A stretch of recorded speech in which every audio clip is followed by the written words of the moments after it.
Welcome back to my channel. आज के weekly current affairs में हम सितंबर 11 से सितंबर 17 के पीआईबी के मोस्ट इंपॉर्टेंट आर्टिकल्स को डिस्कस करेंगे। तो शुरुआत करते हैं मिनिस्ट्री ऑफ डिफेंस की न्यूज़ से। प्रोजेक्ट 17A का 5th stealth frigate Taragiri launch कर दिया गया है। यहाँ पे स्टेल्थ वर्ड यूज़ हो रहा है। देखिए, जब कोई नॉर्मल शिप बनाई जाती है तो उसकी कंस्ट्रक्शन इस तरह से होती है कि जब कोई रडार या इंफ्रारेड उस पे आकर पड़ती है तो वो उसे डिफ्लेक्ट एंड रिफ्लेक्ट करती है, जिससे उसकी पोजीशन का पता चल जाता है। लेकिन स्टेल्थ में वो कंस्ट्रक्शन इस तरह से की जाती है ताकि उस पर रडार का कोई भी असर ना हो और एनिमी को उसकी पोजीशन का पता ना चले। तारागिरी को उत्तराखंड के गढ़वाल के एक हिल के नाम पर रखा गया है। प्रोजेक्ट 17A में 7 शिप्स हैं और सभी शिप्स का नाम हिल रेंजेस के नेम पर ही पड़ा है। फर्स्ट शिप नीलगिरी को सितंबर 28, 2019 में लॉन्च किया गया। हिमगिरी सेकंड शिप को 14 दिसंबर 2020 में लॉन्च किया गया। उदयगिरी जो थर्ड शिप है वो इसी साल मई 17 को लॉन्च की गई और दूनागिरी फोर्थ शिप को भी इसी साल जुलाई 15 में लॉन्च किया गया और अब 5th शिप तारागिरी को लॉन्च कर दिया गया है। 6th और 7th शिप का नाम भी हिल रेंजेस के नाम पर ही रखा गया है। 6th शिप का नाम INS विंध्यगिरी और 7th शिप का नाम INS महिंदगिरी रखा गया है। तारागिरी है वो नीलगिरी क्लास फ्रिगेट को बिलोंग करती है। हमारे इंडिया में फ्रिगेट्स के 4 क्लासेस हैं। पहली नीलगिरी क्लास जिसे प्रोजेक्ट 17A यहाँ अल्फा स्टैंड करता है। सेकंड शिवालिक क्लास उसे प्रोजेक्ट 17 कहते हैं। थर्ड तलवार क्लास उसे प्रोजेक्ट 1135.6 कहते हैं और फोर्थ ब्रह्मपुत्र क्लास जिसे प्रोजेक्ट 16A कहते हैं। आगे बढ़ते हैं, ये भी मिनिस्ट्री ऑफ डिफेंस की न्यूज़ है। जिमेक्स 22 इसका J जापान के लिए, I इंडिया के लिए और मैक्स जो है वो मैरीटाइम एक्सरसाइज के लिए स्टैंड करता है। ये जापान और इंडिया की मैरीटाइम एक्सरसाइज है जिसका अभी 6th addition bay of Bengal में होस्ट किया गया। ये एडिशन 10th एनिवर्सरी मार्क करता है जिमेक्स एक्सरसाइज का। प्लस ये इंडिया और जापान के डिप्लोमेटिक रिलेशंस की 70th एनिवर्सरी को भी मार्क करता है।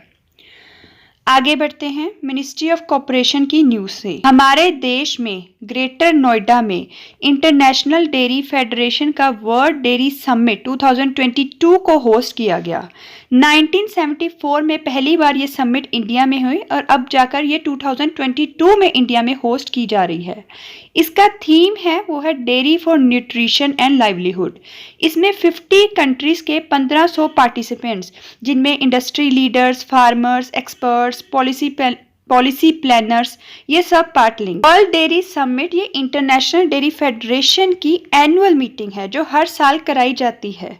हमारे देश के लिए डेयरी सेक्टर एक बहुत ही इम्पोर्टेंट सेक्टर है। वुमेन का इसके वर्क फोर्स में 70% रिप्रेजेंटेशन है। डेयरी सेक्टर हमारी नेशनल इकोनॉमी में 5% कंट्रीब्यूट करता है और वो 80 मिलियन से ज़्यादा डेयरी फार्मर्स को डायरेक्टली एम्प्लॉय करता है। इंडिया दुनिया का फर्स्ट मिल्क प्रोड्यूसिंग कंट्री है जो 23% ऑफ ग्लोबल मिल्क प्रोडक्शन में कंट्रीब्यूट करता है। उसके बाद दूसरे नंबर पर USA, तीसरे पे चाइना, चौथे पे पाकिस्तान और 5वें में ब्राज़ील। अगर स्टेट्स की बात करें तो UP top milk producing state है।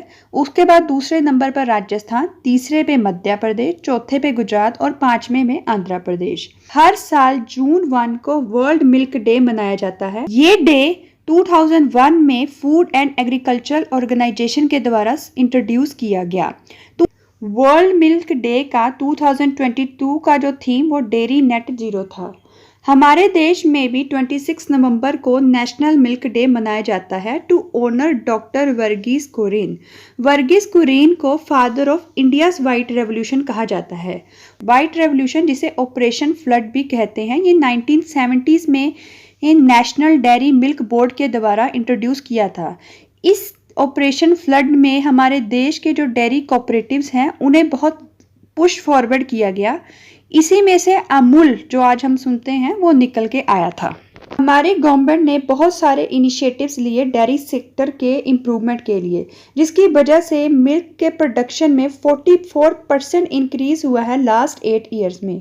अगर स्कीम्स की बात करें तो Rashtriya Gokul mission, nation wide artificial insemination programme, national livestock mission, Govardhan Yojana, animal husbandry infrastructure development fund and national animal disease control programme, ये कुछ स्कीम्स हैं जो डेयरी सेक्टर के लिए इनिशिएट की गई। नेक्स्ट इम्पॉर्टेंट डे में देखें तो सितंबर 14 को हर साल हिंदी दिवस के रूप में मनाया जाता है। ये दिन 1949 में जब पहली बार हमारे कॉन्स्टिट्यूशन ने हिंदी को ऑफिशियल लैंग्वेज के रूप में एक्सेप्ट किया था, उसे याद करने के लिए मनाया जाता है। हमारे संविधान का आर्टिकल 343 है जो हिंदी को ऑफिशियल लैंग्वेज बताता है। इसे मुंशी अयंगर फॉर्मूला भी कहते हैं, जो drafting committee member KM Munshi और N गोपाल स्वामी अयंगर के नाम पर भी पड़ा। नेक्स्ट जो इम्पोर्टेंट न्यूज़ है वो है हमारे प्राइम मिनिस्टर श्री नरेंद्र मोदी जी ने अपने जन्मदिन पर 8 चीता, जिसमें 5 फीमेल हैं 3 मेल हैं, उन्हें मध्य प्रदेश के कूनो नेशनल पार्क में रिलीज किया। जो चीता है वो नाम्बिया से प्रोजेक्ट चीता के तहत हमारे देश में लाए जा रहे हैं। हमारे देश के जो लास्ट 3 चीतास थे उसे छत्तीसगढ़ के महाराजा रमनोज प्रताप सिंह ने शॉट कर दिया था। इसके बाद फिर 1952 में चीता को इंडिया ने एक्सटिंक्ट डिक्लेयर कर दिया गया था। पहली बार इंडिया ने 1970s में ईरान से एशियाटिक चीता लाने का प्लान बनाया था। उसके बाद फिर 2009 में फिर से ईरान से चीता लाने की कोशिश की, जो अनसक्सेसफुल रही क्योंकि ईरान ने चीतास की क्लोनिंग के लिए परमिशन नहीं दी। फिर 2012 में सुप्रीम कोर्ट ने इस रीइंट्रोडक्शन प्रोजेक्ट पर स्टे लगा दी और फिर 2022 अब फाइनली में हमने चीतास को रीइंट्रोड्यूस कर दिया। अब चीतास के बारे में कुछ जाने तो इनका साइंटिफिक नेम एसियोनिक्स जुबैटस है। ये फास्टेस्ट लैंड एनिमल है जो 80 से 128 किलोमीटर पर आवर की स्पीड से दौड़ता है। अफ्रीकन चीता जो हमारे देश में आ रहा है इसका IUCN स्टेटस वल्नरेबल है, लेकिन एशियाटिक चीता जो हमने ईरान से लाना था उसका IUCN स्टेटस क्रिटिकली एंडेंजर्ड है। African cheetah bigger in size होते हैं एशियाटिक चीता से, और जो एशियाटिक चीता है वो स्मॉलर और पेलर होते हैं अफ्रीकन चीता से। तो यहाँ पे ये वीडियो यहीं पे ख़त्म होती है। अगर आपको ये वीडियो अच्छी लगी तो लाइक, शेयर एंड सब्सक्राइब करें। Thank you so much.